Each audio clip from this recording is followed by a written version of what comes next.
the Act and the election rules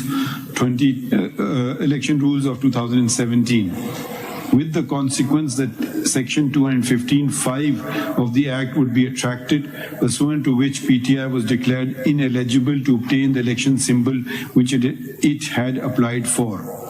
The order of ECP dated 22nd December 2023 was assailed before the Peshawar High Court in writ petition number 6173, which was allowed with a short order dated 10 January 2024, detailed reasons whereof was given subsequently.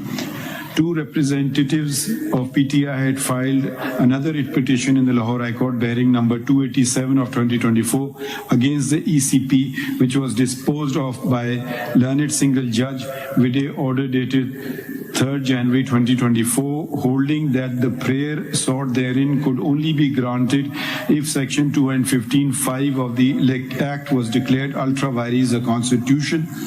But since the same was not challenged, the relief sought could not be granted. It was also mentioned that the petition was pending in the Peshawar High Court. An intra-court appeal was filed against the order of the learned single judge. However, a divisional bench of the Lahore High Court upheld the order of the learned single judge. Writ petition number 81171 and 332 remain pending in the Lahore High Court. Writ petition number 6173 filed in the Peshawar High Court did not disclose that writ petition number 81171 was pending adjudication before a 5-member bench of the Lahore High Court, even though it pertained to the very same matter, that is the holding of intra-party elections in PTI. Writ petition number 6173 filed before the Peshawar High Court was not maintainable because the same issue of intra-party elections had already been assailed by PTI before the Lahore High Court. If two and more courts have concurrent jurisdiction, while a petitioner may elect to avail of his remedy before either court, but having chosen a particular court, the same dispute cannot then be taken to the other court. ECP has been calling upon PTI to hold its intra-party elections since 24th May 2021. At that time, PTI was in the federal government and in some provinces. Therefore, it cannot be stated that ECP was victimizing PTI. Nonetheless, we wanted to satisfy ourselves that the ECP had not acted mala fide or for ulterior reason, or that PTI was discriminated against. It transpired that ECP had passed orders against 13 other registered political parties, which were far more severe than the order passed against PTI. One such case of All Pakistan Muslim League came before this court on 12 January 2024, and the order of the ECP delisting the said political party was upheld. ECP wanted to ensure that PTI holds intra-party elections. The mere production of a certificate stating that such elections were held would not suffice to establish that intra-party elections had been held when a challenge was thrown to such an assertion. Nor, in our opinion, should ECP concern itself with minor irregularities in the holding of a political party's elections. However, in the instant case, not even prima facie evidence was produced to show that a semblance of elections had been held. 14 PTI members with stated credentials had complained to ECP that elections had not been held.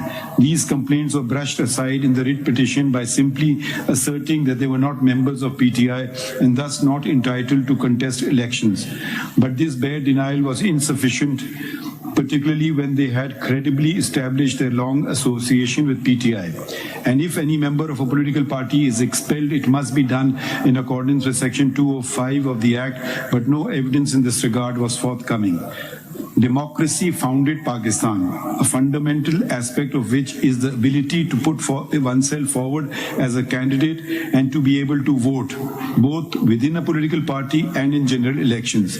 Anything less would give rise to authoritarianism, which may lead to dictatorship. The ECP is a constitutional body, and amongst its duties are those mentioned in the Constitution of the Islamic Republic of Pakistan, Article 219E of which stipulates that ECP must also undertake such functions as prescribed by law, which would include those mentioned in the Act. Section 208 of the Act mandates that political parties must hold intra-party elections periodically, and that a period not exceeding 5 years elapse within two elections. It further stipulates that every member of a political party, quote, be provided with an equal opportunity of contesting election for any political party office. Unquote. Members of PTI were not provided nomination papers when they went to get them, nor were any intra-party elections held. Incidentally, the notice issued by PTI Secretariat that their elections were to be held in Peshawar, but did not mention the venue. And then the venue was shifted to Chamkani, which is a village adjacent to Peshawar. Neither before the Lahore High Court nor before the Peshawar High Court, any provision of the Act, including Section 215(5), was challenged. The observation of the learned judges that the provision of the law was absurd was uncalled for, particularly when no provision thereof was declared to be unconstitutional. Surprisingly, no declaration was sought nor given that intra-party elections were held in PTI, let alone that the same were held in accordance with the law. If it had been established that elections had been held, then ECP would have to justify if any legal benefit to such a political party was being withheld. But if intra-party elections were not held, the benefits accruing pursuant to the holding of elections could not be claimed. We also do not agree with the learned judges that the ECP did not have, quote, any jurisdiction to question or adjudicate the intra-party elections of a political party. If such an interpretation is accepted, it would render all provisions in the Act requiring the holding of intra-party elections illusory and of no consequence and be redundant. Therefore, for the aforesaid and detailed reasons to follow, this petition is converted into an appeal and allowed by setting aside the impugned order and judgment of the Peshawar High Court passed in WP number 6173P of 2023. Resultantly, the order of the ECP dated 22 December 2023 is upheld. Thank you.